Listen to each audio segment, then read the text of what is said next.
के इस online classes में आप सब लोगों का स्वागत है। आप जैसे कि कंटिन्यू देखते आ रहे हैं, आज भी हम इसी परिप्रेक्ष्य में स्टार्ट किए थे आंकड़ों का विश्लेषण।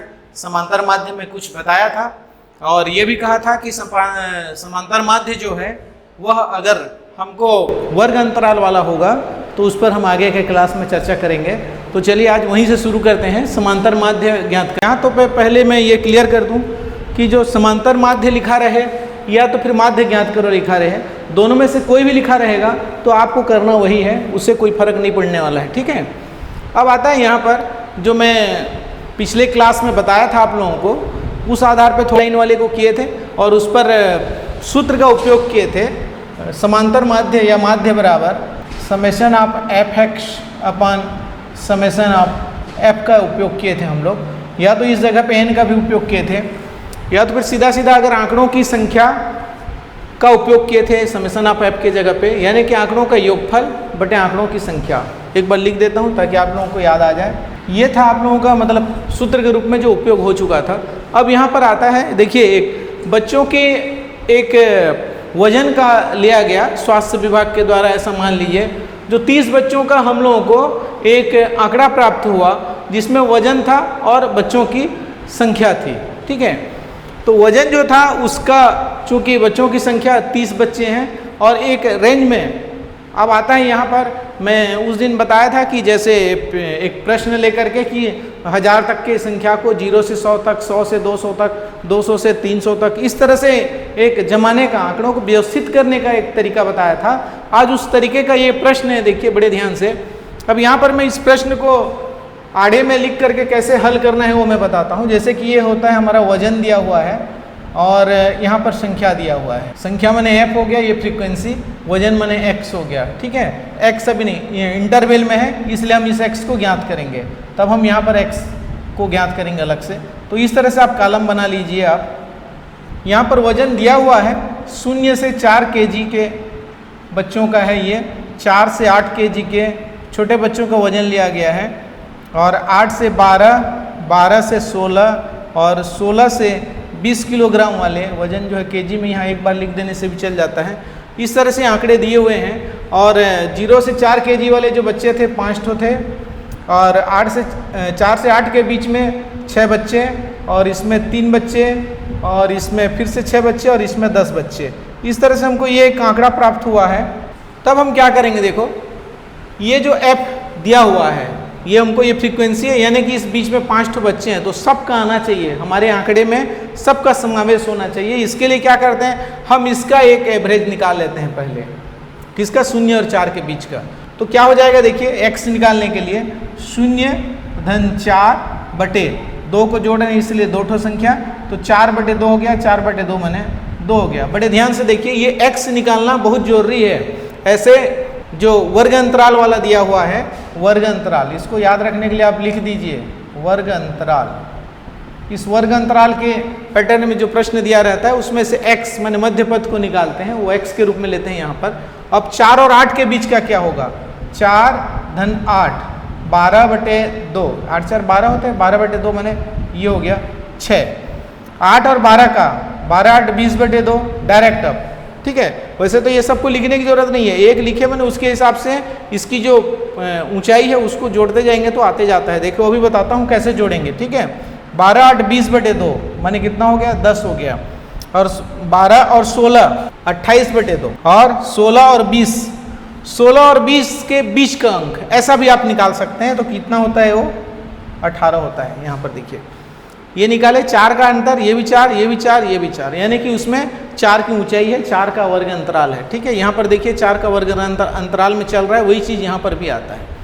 अब क्या चाहिए हमको, एफ एक्स चाहिए। सबसे पहले क्या चाहिए, यहाँ पे देखिए सूत्र में हमको एफ एक्स चाहिए। समेशन ऑफ एफ एक्स तो नीचे में आएगा। ठीक है। तो यहाँ पे क्या करेंगे, सबसे पहले एफ एक्स निकालेंगे। एफ एक्स मैंने एफ गुणित एक्स, दोनों को गुणा करना है। ध्यान से देखिए, गुणा करते हैं 5 गुणित 2, एक बार लिख देता हूँ ताकि आप लोगों को पता रहे कि हमको करना क्या है। तो 5 गुणित 2 मैंने 5 दूनी 10 हुआ। इसी तरह से देखते जाइए, मैं बताते जाता हूँ। यहीं पे लिखना है हमको, 6 छक्के 36 हो गया, 3 दहम 30 हो गया, और 6 14 छक्के 84। अब आता है 18 दहम 180। इस तरह से हमको fx मिल गया। ये सबको लिखने की जरूरत नहीं है, एक बार तुम्हारे समझने के लिए लिख दिया। आप चाहो तो डायरेक्ट कर सकते हो, जिस समय सीख जाओगे उससे कोई फर्क नहीं पड़ता है। ये दिखाता है fx कि हम लोग दोनों का गुणा किए हुए हैं, ठीक है। अब क्या चाहिए हमको, समेशन ऑफ fx यानी कि इसकी योग। तो यहाँ पर देखिए सबको जोड़ लीजिए, कितना होता है 340 प्राप्त होता है। समेशन ऑफ fx जो है कितना प्राप्त हुआ, 340 प्राप्त हुआ। आप चाहे तो खाली समेशन भी लिख सकते हैं, या तो फिर आप यहाँ पे समेशन ऑफ fx भी लिख सकते हैं, क्योंकि उसी के नीचे में है इसलिए समेशन ऑफ fx ही होगा, आप चाहे लिखें या ना लिखें। अब आता है समेशन ऑफ f, इसको जोड़ना है हमको। समेशन ऑफ f कितना होता है देख लीजिए 30, और ये 30 पहले भी दिया हुआ है यहाँ पर प्रश्न में 30 बच्चों का, इसलिए आप यहाँ पर ध्यान में रखिए अगर संख्या दे दिया है तो यहाँ पर जोड़ने से 30 आना चाहिए। अगर नहीं आ रहा है तो यहाँ पे ये समझिए कि आपने कोई अंक को मिस्टेक कर दिया है प्रश्न से, उस बात को ध्यान में रखना है।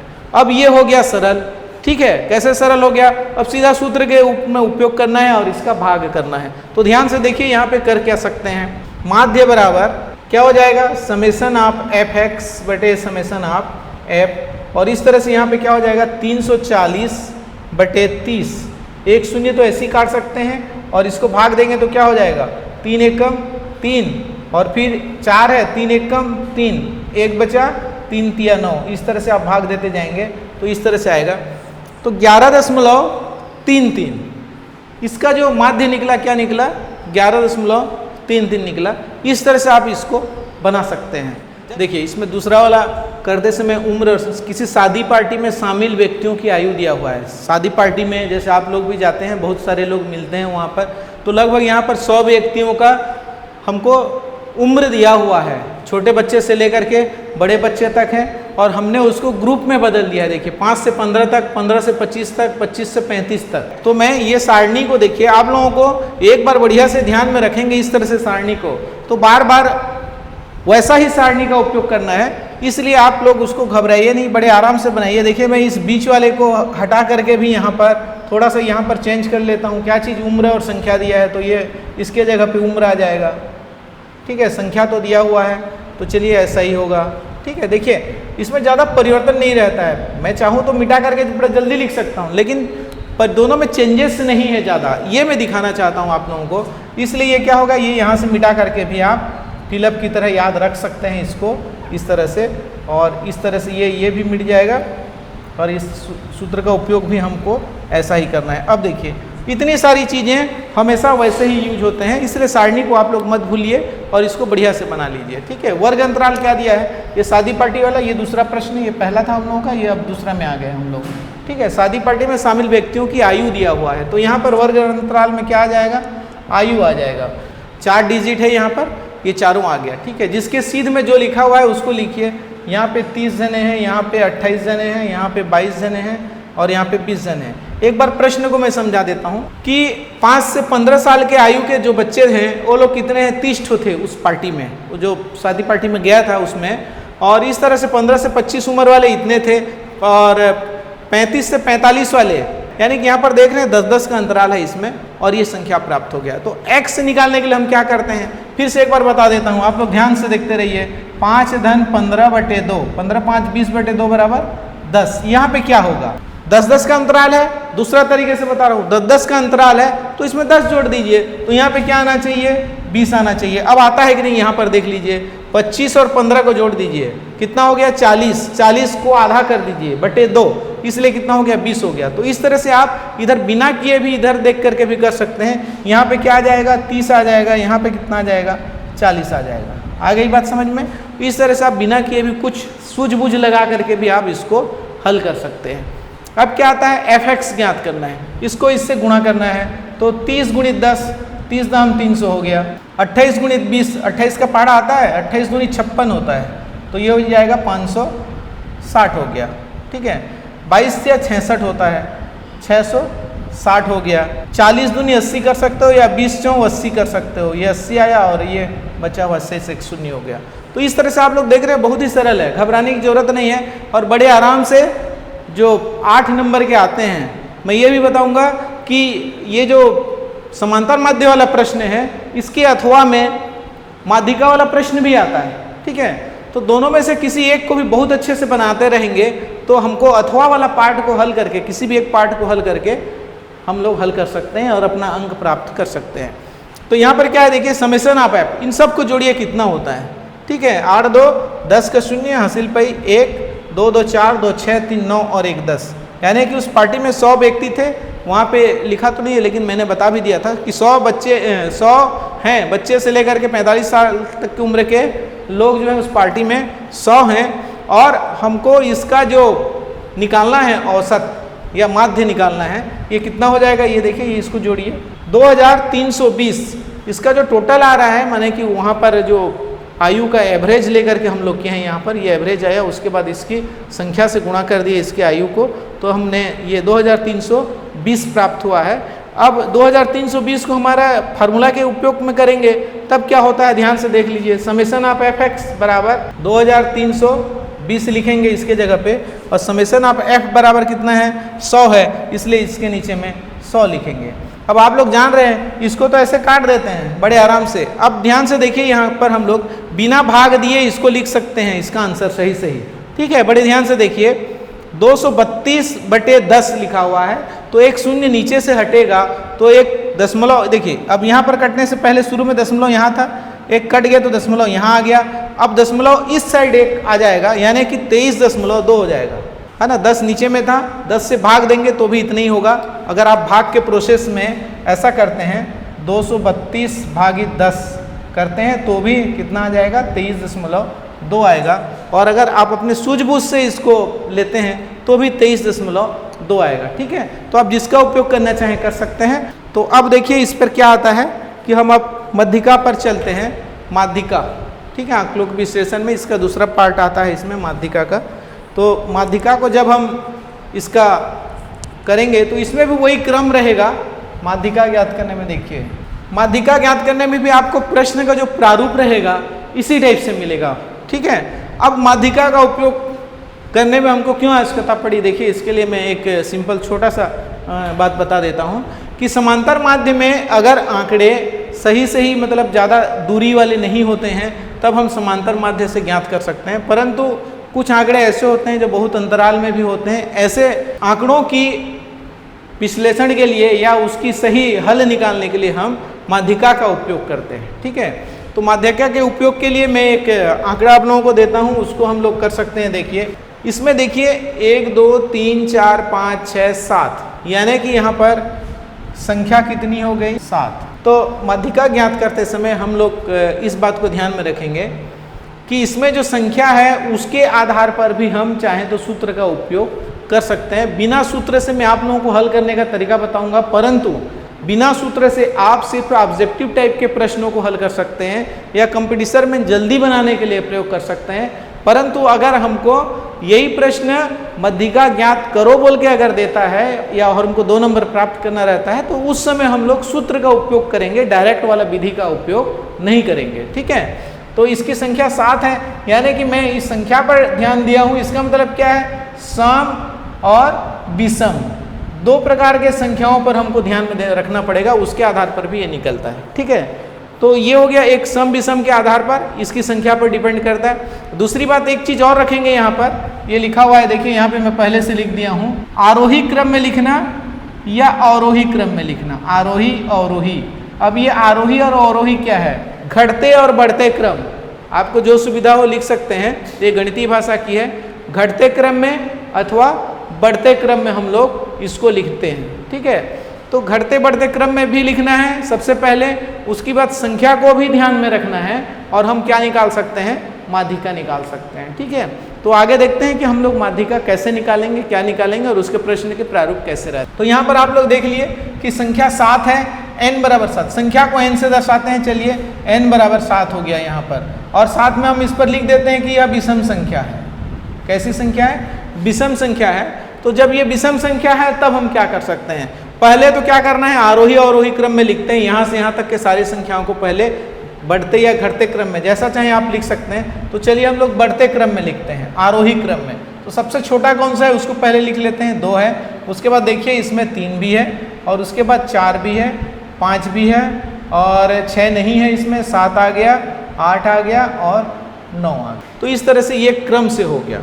तो ये हम लिख सकते हैं कि इसको किस में, आरोही क्रम में लिखा गया है। ठीक है, आरोही क्रम में लिखने के बाद अब मैं इसको शॉर्टकट में बताता हूँ, जिसको कि आप कंपटीशन में या तो फिर ऑब्जेक्टिव टाइप में हल करने में कर सकते हैं। तो आप इधर से कम करते जाइए, इधर से एक कम कीजिए, इधर से एक कम कीजिए, इधर से एक कम कीजिए, इधर से भी एक कम कर दीजिए, इधर से एक कम कीजिए, इधर से, बीच वाला बच गया, ये हमारा होगा मध्यिका।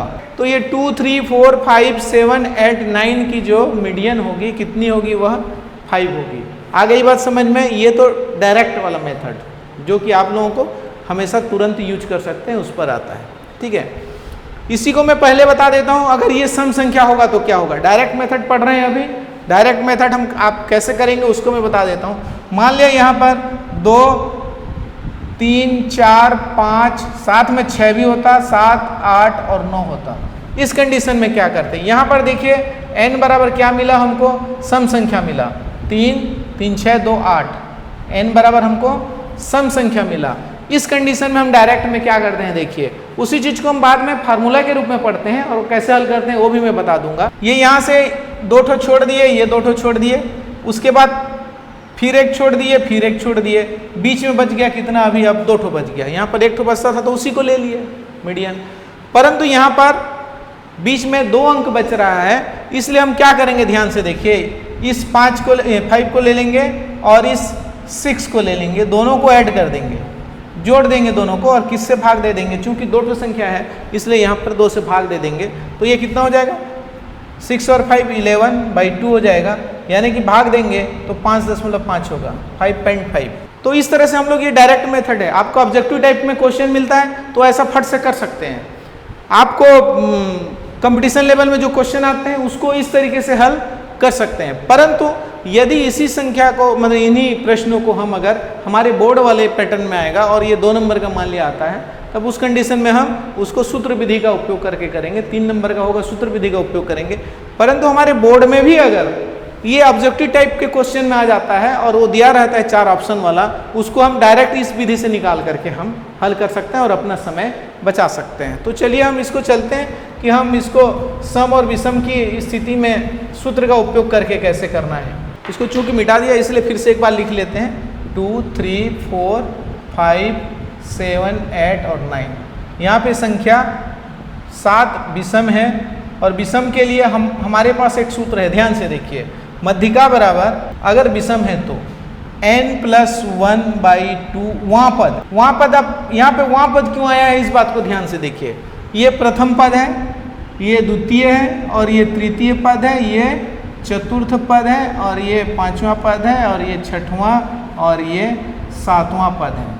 तो वहाँ पद इसलिए किया गया है कि जैसे कि वहाँ पद हमको पता है, ये 4था पद है। देखिए आंसर तो 5 है, यहाँ पर आया था आंसर 5, आंसर 5 है, परंतु कौन से नंबर का पद है, 4था नंबर का पद है। तो हमारा उत्तर इसको हल करते समय 4था पद आएगा। अब 4था पद को हमको खोज करके जाना है और लिखना है। ठीक है, तो देखते रहिए कैसे करना है। n बराबर हमारा 7 था, यहाँ पर गिनती में ये धन 1/2 वहाँ पद, ध्यान में रखिए ये वहाँ पद है, इसको मत छोड़िएगा। 7 और 1 8/2, 8/2 माने 4था पद। अब ऊपर देखिए 4था पद में कौन सा है, एक पहला, दूसरा, तीसरा, 4था पद। 4था पद में क्या आया आंसर, 4था पद है, परंतु 4था पद का आंसर क्या है, 5 है, यानी कि मध्यिका कितना मिला, माध्यिका आपको 5 मिला, न कि 4। 4था पद है। ठीक है, इस बात को ध्यान में रखना है। ये छोटा सा क्लू है कि आप 4था पद 4 लिख के छोड़ देंगे गलत हो जाएगा, या हड़बड़ी करेंगे तो भी गलत हो जाएगा। इसलिए क्या करना है, 4था पद पे कंसंट्रेशन करना है। उसके बाद जाना है कि 4था पद में क्या लिखा हुआ है। 4था पद में 5 लिखा हुआ है, इसलिए हमारा इसका मध्यिका क्या हो जाएगा, 5 हो जाएगा। बड़े अंक लेंगे तो और ज़्यादा समझ में आ जाएगा। चलिए ये हो गया होगा। अब ये दूसरी आंकड़ा लिख दिया गया है, ध्यान से देखिए। अब चूंकि यहाँ पे छोटा था 4 और 5, उस कन्फ्यूजन को दूर करने के लिए मैंने थोड़ा सा बड़ा आंकड़ा ले लिया है। अब इस बड़े आंकड़े को ध्यान से देखिए, इसमें संख्या पहला ज्ञात कीजिए। संख्या कितना होगा बताइए। अगर आप अपने कॉपी में लिख चुके हैं n बराबर जो होगा तो बहुत अच्छी बात है, आपको समझ में आ रहा है इसका मतलब। अब नहीं आ पाया है तो ध्यान से देखिए। ये हो गया first, second, third, fourth, fifth और 6, 6वां पद, यानी कि 6 ठो है। n बराबर 6 सम संख्या हो गया। अब यहाँ पर क्या करते हैं, शॉर्टकट में तो बता दिया था कि बीच में आएगा तभी करना है, लेकिन यहाँ पर देखिए ये 6 पद अभी संख्या खाली निकला है, उससे पहले हमको क्या करना है, आरोही क्रम में लिखना है। ये सबसे इंपॉर्टेंट बात है, इसको मत भूलिएगा। मध्यिका ज्ञात करते समय आरोही क्रम में नहीं लिखेंगे, चाहे कोई भी प्रकार का प्रश्न हो तो वह पूरा गलत हो जाता है। इसलिए बड़े ध्यान से रखिए, सबसे पहले आरोही क्रम में लिखना है। इसलिए ये क्रम हमारा अब काम नहीं आएगा, खाली संख्या गिनती के लिए था, आरोही क्रम में लिखना है। इस तरह से आ गया। अब यहाँ पर आप लोगों का जो क्रम है वो पहला पद, दूसरा पद, तीसरा पद, चौथा, पांचवा, छठवां पद, इस तरह से हम लोग ले सकते हैं। अब यहाँ पर क्या करना है आप लोग जान रहे हैं, सम वाला विषम वाला तो जान गए, सीधा एक जोड़ना था। यहाँ पर ऐसा नहीं है, देखिए अब यहाँ पर आप लोग जान रहे हैं 2 ठो बीच में मिलता है, इसलिए क्या करना है, देखिए मैं जो बताया हूँ उस आधार पर हम लोग सूत्र पर जाते हैं, तो आप लोग सूत्र भूलेंगे नहीं। क्या है, देखिए इसका आधा करते हैं तो ठीक है भाई, आधा ही कर लेंगे। उसके बाद जो बीच में आता है n/2 वहाँ पद धन n/2 + 1 वहाँ पद, बाद में आधा करेंगे। ये वहाँ पद वाला किस्सा खत्म होगा, उसके बाद बात करेंगे। जैसे पहला में निकाले थे n/2, डायरेक्ट आता है उसमें, आप जान रहे हैं n + 1/2 किए थे। देखिए वहाँ का n + 1/2 अलग है, यहाँ का n/2 + 1 है। यहाँ पर n/2 पहले करना है, उसके बाद 1 जोड़ना है। पहले में क्या था, n में 1 को जोड़ते थे, उसके बाद आधा करते थे। दोनों का डिफरेंस समझ लीजिए, अन्यथा मिस्टेक करेंगे, ठीक है। तो ये क्या हो गया हमारा, मीडियन बराबर है ना। मीडियम को शॉर्ट फॉर्म में एमी भी लिखते हैं, ठीक। अब आ जाते हैं यहाँ पर 1/2 बहुत बाद की काम है, ये बाहर में ही रहे अभी तो अच्छा है। यहाँ पर देखिए n/2, n बराबर कितना है, 6 है, 6/2 वहाँ पद धन ये 6/2 धन 1 वहाँ पद। देखिए एक प्रश्न को अच्छे से समझ लीजिए, यहाँ पर इतना डिटेल में हर प्रश्न को करने की जरूरत नहीं है। मैं आप लोगों को सिर्फ समझने के लिए इतना डिटेल बता रहा हूँ। आप जब करेंगे इसका शॉर्टकट में चलेंगे सीधा, इतना ज़्यादा लिखने की जरूरत नहीं पड़ेगा उस समय। तो 6/2 माने कितना हो गया, तीसरा पद धन ये 3, ये तो 3 आ रहा है 6/2 का, धन 1 माने चौथा पद। ये दोनों वहाँ पद में है, ये तीसरा पद और ये चौथा पद, दोनों को जोड़ने के बाद फिर हाफ करेंगे, तब जाके हमको मिलेगा। तो यहाँ से देखिए, अब यहाँ से ढूंढते हैं कि हमारा तीसरा पद कौन सा है और हमारा चौथा पद कौन सा है। तो आप लोग ऊपर जाइए, जो आप लोगों की आंकड़ा दिया हुआ है, जिसको आप व्यवस्थित क्रम में लिख चुके हैं, वहाँ पर जाइए और वहाँ पर देखिए कि तीसरा पद कौन सा है। अब हमको तीसरा पद ढूंढना है, तो कैसे ढूंढेंगे, ध्यान से देखिए। पहला पद, दूसरा पद, तीसरा पद, कितना मिला, 44। तो यहाँ पे लिख देंगे 44 प्लस उसके बाद चौथा पद है, माने उसके जस्ट बाद वाला कितना है, यहाँ पर देखिए 47, और उसके बाद हम उसका आधा करेंगे। तो बड़े ध्यान से देखिए, दोनों को पहले जोड़ लेते हैं। तो जोड़ने से कितना मिला, 7 4 11 का 1 हासिल पे 1, 4 4 8 और 1 9/2, यानी कि 90/2, ठीक है। 90 का आधा, तो 90 का आधा कर लिए 45 हो गया, और 1 का आधा कर लिए 0.5 हो गया, तो ये हो गया 45.5। इस तरह से आप मध्यिका ज्ञात कर सकते हैं। किस स्थिति में, जिस समय आंकड़े दिए हुए होंगे एक लाइन वाला ऐसा, और उसमें से हमको सम और विषम का ज्ञान हो। तो विषम वाला पहले बता दिया था, सम वाला अभी बता दिया।